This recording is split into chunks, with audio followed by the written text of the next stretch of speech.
چاہتا ہوں کہ سوال جواب اگر کوئی کرنا چاہے یا پھر فون پہ بات کرنا چاہے تو ہمارے پاس 15-20 منٹ ہے، کر لیں. میں یہ باتیں صرف جی ایک چیز جس کو میں ہائی لائٹ کرنا چاہوں گا وہ یہ کہ اگلے 10 سال میں یہ دنیا کچھ اور ہوگی، اور یہ پوری یہ کووڈ اس کا ایک اشارہ ہے، لیکن یہ ایک موضوع الگ ہے، لہٰذا اس کو تو میں یہاں نہیں چھیڑوں گا. لیکن اگر ہم تمام نیگیٹو باتوں کو فی الوقت سائڈ میں رکھ دیں تو پازیٹیولی آرٹیفیشل انٹیلیجنس اور جو ٹیکنالوجی ہے وہ اگلے 5 سال میں اور ایفیکٹولی 10 سال میں لوگوں کو اتنا کنیکٹ کر چکی ہوگی آپس میں کہ یہ میں صرف زمیندار نہیں بلکہ اس زمیندار میرے خیال میں ہم یہاں پر ایک استعارے کے طور پہ استعمال کر رہے ہیں، کیونکہ آپ کے انڈسٹریلسٹ نے بھی کوئی خاص جی تو میرے خیال میں زمیندار ایک استعارہ ہے یا سمبولکلی ہم ایک لفظ استعمال کر رہے ہیں. ایسا نہیں ہے کہ سارے ہی زمیندار خراب ہوں گے اور سارے ہی انڈسٹریلسٹ فرشتے ہوں گے، اور it is not about industry اور ایگریکلچر. اب جو دنیا بن رہی ہے اٹ از اباؤٹ ٹیکنالوجی، اور آپ کی وہ ٹیکنالوجی کھا جائے گی ہر اس شعبے کو کہ جو ترقی پذیر یا کم از کم ترقی یافتہ تو چھوڑیں ترقی پذیری کی طرف مائل نہیں ہوگا. تو اب بائے ہک اور کروک آپ کے فیوڈل لارڈ کو آپ کے ہاں ایجوکیشن اپنے علاقے میں، چاہے وہ ڈاؤن ٹراڈن ایریا ہو دادو، یا وہ کراچی کا فیوڈل لارڈ ہو جو کہ کراچی کی بات کر رہا ہو، یہاں پہ تو فیوڈل لارڈ ہی رہے ہیں نا مختلف ناموں سے. تو جی ہاں، تو پوائنٹ یہ ہے کہ یہ سیلف ڈسٹرکٹیو پروسیس ہے، اور لوگ جس طرح میں انلائٹن تو نہیں کہوں گا لیکن ایٹ لیسٹ انفارمڈ ہو رہے ہیں. درس بخاری نے ڈگری کو تعلیم کی رسید کہا ہے، تو تعلیم کی رسید پڑھے لکھے ہونے کا ثبوت نہیں ہے. جو شعور چاہیے اس شعور کو پچھلے 25 سال میں جس طرح اس جماعت نے جس کا آپ نے نام لیا جس طرح اس کو سپریس کیا ہے اور ایک پوری جنریشن کو انہوں نے تباہ کر دیا، اور دوسری ایٹ دا ورج آف کولیپس ہے جو تو یہ تو ایک پروسیس ہے. لیکن میں جس طرف جانا چاہ رہا ہوں وہ یہ کہ آگے آنے والی دنیا سروائیو ہی نہیں کرنے دے گی اس مائنڈ سیٹ کو جو جہالت پہ مبنی ہے، چاہے وہ فیوڈل لارڈ جاہل ہو، چاہے وہ انڈسٹریلسٹ جاہل ہو، چاہے وہ عام شخص ہے جو جاہل ہو. کیونکہ عوام الناس کا سب سے بڑا المیہ اس عوام تک اس ایجوکیشن کی رسائی کے راستے مستور کر دینا ہے کہ جو ایجوکیشن اس کو شعور دیتی ہے. آج آپ کے میرے بچے دونوں بہت بڑے بڑے اسکولوں سے پڑھے، نام نہیں لوں گا میں، لیکن میں جب ان سے بات کرتا ہوں اور ان کی ایجوکیشن پہ، تو وہ تو خیر اللہ کا کرم ہے کہ میرا بیٹا بڑا ہے اور وہ کچھ میرے ساتھ رہا اور میں کچھ ایسے لوگوں کے ساتھ رہا آپ جیسے کہ جنہوں نے کوئی شعور کی کھڑکی کھول دی. لیکن ادروائز جو آپ کی یوتھ ہے اس پہ تو سر ایک الگ بات ہونی چاہیے کہ یوتھ اس وقت کہاں کھڑی ہے، ان کو یہاں کھڑا کرنے کے لیے کیا کچھ ایفرٹ کیا جا رہا ہے اور اس کی ریوائیول کے لیے کیا کچھ کرنا ضروری ہے. ادروائز ہماری جو آخری امید ہے وہ آپ نے کہا نا تھا کہ اگر سب بڈھے ہو گئے تو کیا ہوگا، تو اس وقت سے پہلے، ورنہ میرے حساب سے تو یہ ریورسیبل ڈیمیج ہے.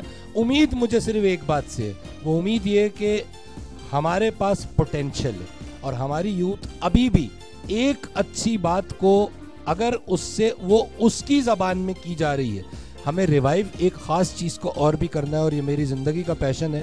وہ یہ کہ ہمارے پاس سرچشمہ معلومات موجود ہے قرآن کی صورت میں، اور یہ میں یہاں کوئی اسلامک بات نہیں کرنا چاہ رہا ہوں.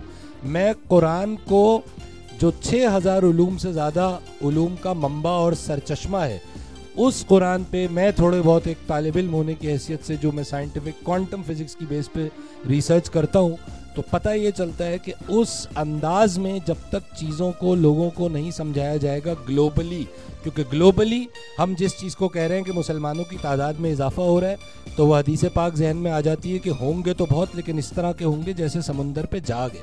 تو سمندر پہ جھاگ کا اضافے کا کوئی فائدہ نہیں ہے انلیس انلائٹنڈ پڑھے لکھے سمجھدار قابل ریسرچ اورینٹڈ لوگ نہیں ہوں گے ہر طبقے میں، تب تک یہ بات نہیں بنے گی. اس کا پوٹینشیل ہمارے پاس بہت موجود ہے، اس کی کائنیٹکس میں جانے کے لیے we'll all have to work very hard. جزاک اللہ. Thank you. سوال آخر جو ہمیں سوچنے پہ مجبور کرتا ہے وہ یہ کہ یہ کیوں ہے؟ آپ کے پاس تجربات ہو رہے ہیں، آپ کہہ رہے ہیں کہ ابھی ہم دوبارہ تجربے میں جانے والے ہیں، یہ سب کیوں ہو رہا ہے؟ اس کی وجہ ہے کہ ایک ویسٹڈ انٹرسٹ گروپ ہے جو اپنے لوگ کریٹ کر رہا ہے. میں بیوروکریسی میں ساری عمر لڑتا رہا کہ میں جس اسٹیشن پہ $45 پہ پر ڈے گزارا کر رہا تھا وہیں یونیفارمڈ آدمی $200 لے رہا تھا. تو میں نے سوال صرف یہ پوچھا لکھ کے منسٹری آف فارن افیئرس سے کہ کیا میں انڈیا کے لیے کام کر رہا ہوں؟ تو ہمارے ملک میں ایک کلاس سسٹم کریٹ ہو رہا ہے. ایک آدمی ریٹائر ہوتا ہے, اس کو زمین دی جاتی ہے, 5 کمرشل پلاٹ دیے جاتے ہیں. کسی یونیورسٹی پروفیسر سے کوئی نہیں پوچھتا کہ بھئی آپ کے پاس 120 گز کا گھر ہے کہیں ملیر میں یا ناتھا خان گوٹ پہ یا اس سے بیونڈ. تو یہ جو کلاس کریٹ کی جا رہی ہے یہ وہ کلاس ہے جو اس ملک کو آگے بھی ایسے ہی چلائے گی. اچھا انشاءاللہ ہم دعا کریں گے آپ کے ساتھ. لیکن ہاں اچھا میرا پوائنٹ یہ ہے کہ یہ جو آپ ایک کلاس کریٹ کر رہے ہیں لوگوں کی پریویلیج کلاس, آپ کچھ نہیں کریں. ٹی وی پہ مرزا صاحب ہیں, میں ان کے بارے میں بولنا نہیں چاہتا. آپ ایک دن صرف ٹی وی کے سامنے بیٹھ جائیں اور ایک لسٹ بنا لیں اینالسٹ کی. آپ کو پتہ چل جائے گا کہ جو نیا پریویلیج گروپ ہے اس کے جو مفکر ہیں وہ کہاں, ہم انہیں لیپ ٹاپ انٹلیکچوئلس کہتے ہیں. جب وہ جس دن نوکری میں آتے ہیں ان کو ایک لیپ ٹاپ دیا جاتا ہے جس میں ہر چیز لوڈ ہو جائے. تو یہ جو ملک کا نظام ہے نا یہ تبدیل ہونا تھوڑا سا مشکل ہے. I am not very optimistic about it. Thank you. Pakistan is basically an illiberal democracy, اور جو بڑی بڑی لبرل ڈیموکریسیز ہیں ان میں بھی سینس آف پارٹیسپیشن موجود ہے, مگر پارٹیسپیشن اٹ سیلف زیادہ نہیں ہے. یعنی US ہوئی, برٹن ہوئی اور فرانس ہوئی. پاکستان illiberal ڈیموکریسی ہے اور یہاں پہ participation along with sense of participation بہت کم ہے. یعنی لوگ جو ہیں اگر جو لوگ ووٹ دینے جاتے ہیں تو وہ بھی کسی کے کہنے پہ یا کسی وجہ سے جا کے ووٹ دیتے ہیں. ان کو یہ پتہ نہیں ہوتا کہ وہ جس آدمی کو ووٹ دے رہے ہیں کہ اس کی کیا کریڈیبلٹی اور اس کا کیا بیک گراؤنڈ ہے. یہ تو ایک پوائنٹ ہوا ریلیٹڈ ٹو کہ failure of democracy in Pakistan کی ایک بہت وجہ بڑی یہ ہے. جو آپ ابھی بات کر رہے تھے اسرائیل کی, تو میں نے ایک ریسرچ پیپر پہ کام کیا تھا. ویسٹ بینک اور غازہ کا جتنا علاقہ ہے اس میں بہت بڑے بڑے ایکوافیئرز ہیں, زمین میں پانی ہے, اور اسرائیل نے ایکچولی وہاں سے سارا پانی ایکسٹریکٹ کیا ہے.